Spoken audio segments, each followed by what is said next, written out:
Bonjour et bienvenue, j'espère que vous allez bien et que vous prenez soin de vous et de ceux que vous aimez. Aujourd'hui, un format un petit peu différent, je vous présente un jeu de tarot. Il s'agit d'une version du Petit Lenormand qui s'appelle le Tanis Lenormand. Il a été auto-édité par Célia Mélesville. Je vous mettrai toutes les informations en barre d'infos. Quand vous recevez votre jeu, eh bien, il se présente comme ceci dans une boîte métallique qui est très soignée, je trouve.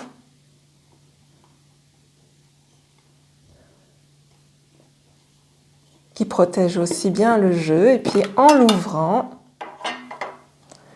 vous avez votre jeu qui est enveloppé dans un petit pochon.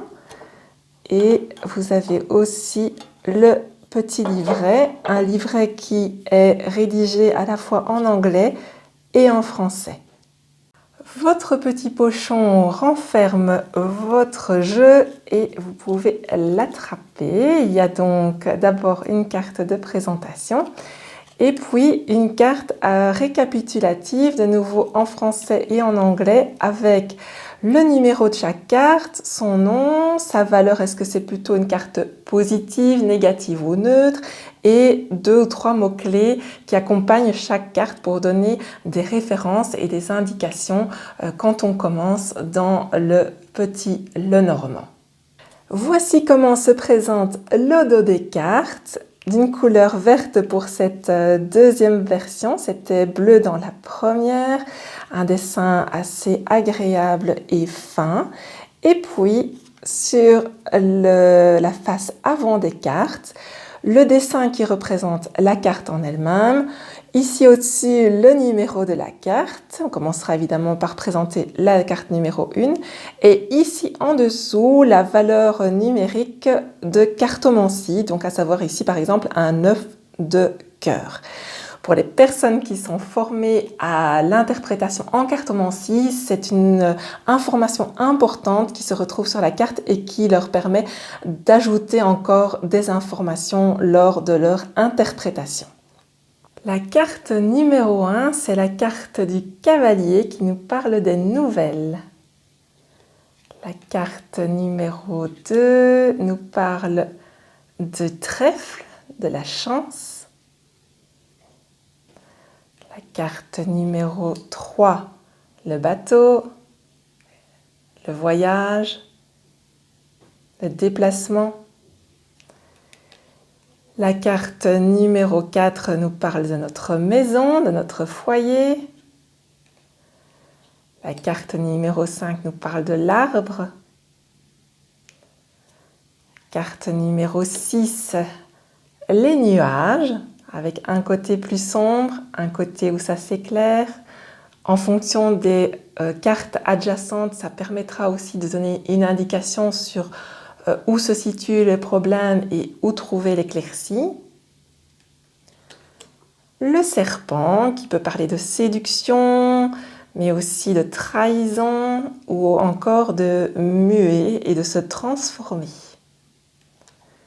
Le cercueil, qui ne parle pas de mort, mais bien de transformation. Et en fonction de où se trouvent les chauves-souris, on peut savoir ce qu'il y a à transformer quand on a un tirage plus complet. La carte du bouquet qui nous parle d'un cadeau. La faux qui nous parle à la fois de séparation, de couper quelque chose, mais aussi de récolter, comme on récolte le blé, d'abondance. Le fouet, le balai qui nous parle aussi bien de moments plus compliqués. La carte numéro 12 qui nous parle des oiseaux, de bavardage, de conversation orale. La magnifique carte de l'enfant qui, on voit, c'est vraiment cette innocence, cet aspect enfantin. Le renard qui nous parle de ruse, mais aussi de travail ou de travail indépendant. La très jolie carte, je l'adore, de l'ours, la maman ours avec ses petits oursons. qui nous parle plus ici de stabilité financière. L'étoile, suivre sa bonne étoile, protection. La cigogne, un déménagement, un déplacement, l'arrivée d'un enfant. Le chien, un ami fidèle, un amoureux fidèle. La carte de la tour, ça peut représenter une administration. La carte du jardin, qui nous parle de notre vie en société plutôt. Le mont, les montagnes, qui nous parlent plus de difficultés à dépasser. La carte des chemins, qui nous parle de choix à faire. Les souris, qui nous parlent de grignotage, peut-être de perte. La très belle carte du cœur, qui nous parle d'amour. L'anneau, qui nous parle d'engagement amoureux, mais aussi d'engagement au niveau professionnel. Le livre, qui peut nous parler de secrets. La lettre, qui nous parle de lettres, d'emails, d'écrits. L'homme, alors ce qui est chouette dans ce jeu, c'est que autant pour les hommes que pour les femmes, il y a en fait chaque fois 2 cartes hommes et 2 cartes femmes, ce qui n'est pas le cas dans toutes les versions du Petit Lenormand.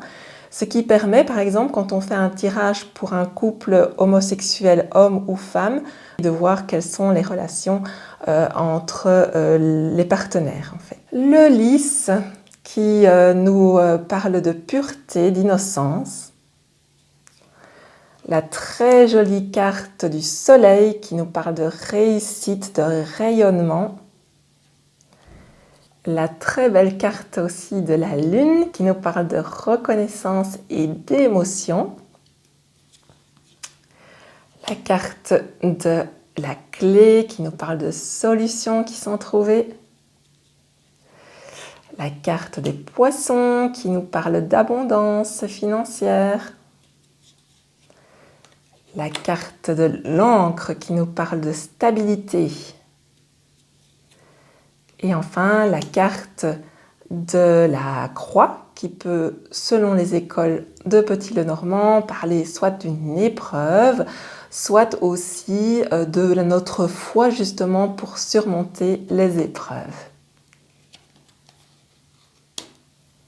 Dans le petit livret qui accompagne votre coffret, vous trouverez quelques informations très succinctes sur ce qu'est le tarot de Madame Lenormand, que faire avant un tirage, comment mélanger les cartes, comment formuler une question, les tirages à 2 cartes, à 3 cartes, comment interpréter les cartes et puis un petit descriptif de chaque carte avec chaque fois sa valeur. Est-ce que c'est une carte positive ou négative, les mots-clés au niveau spirituel, au niveau du corps et du bien-être, au niveau de la notion de temps et puis un petit poème qui indique un peu certaines associations qu'il peut y avoir entre certaines cartes. Et ici, je vais vous lire ce que Célia Mellesville en dit par rapport à la maison.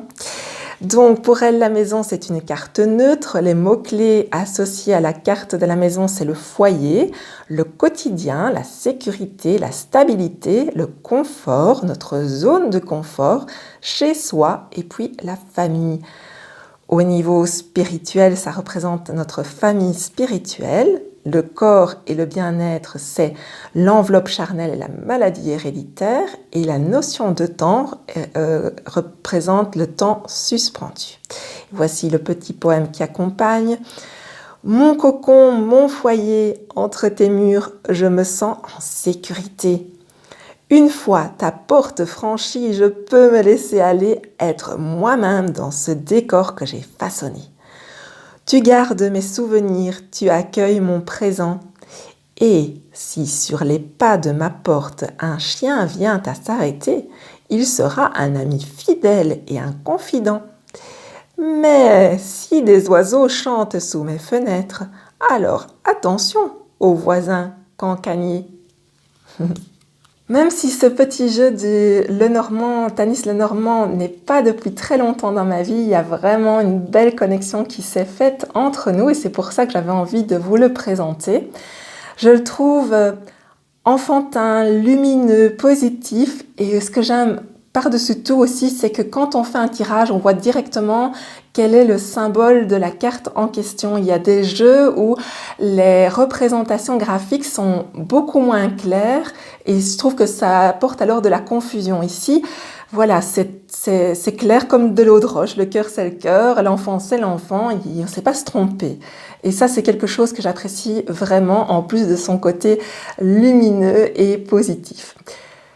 Et vous, qu'est-ce que vous préférez? Un jeu plus enfantin, plus lumineux comme ceci, ou bien vous êtes plutôt adepte de la version ou des versions plus classiques? Dites-le moi en commentaire. En attendant de nouvelles vidéos, je vous invite à prendre bien soin de vous, de ceux que vous aimez, et je vous dis à très bientôt!